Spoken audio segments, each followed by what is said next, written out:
All right, back here on Brad's 57 Rolls. Got one of the SUs ready to go into the washer. That is clean fluid. It's half, it's what, simple green?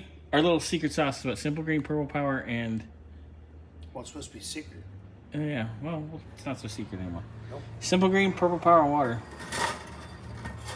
All right, so put this baby in. Got a new dishwasher, so I'm trying the basket to see if one of the fork baskets to see if it works for parts. See how it lives. All right, well, the little piece that I actually brought from my old dishwasher worked really well. This stuff turned out really nice. Now this stuff is still yucky, still a little painty. I'll probably put it back in again on Monday. I'm not gonna leave it in over the weekend because I do not want it to get corroded. Do you want me to run it maybe for a little bit tomorrow? You could do that, yeah, and get the paint off.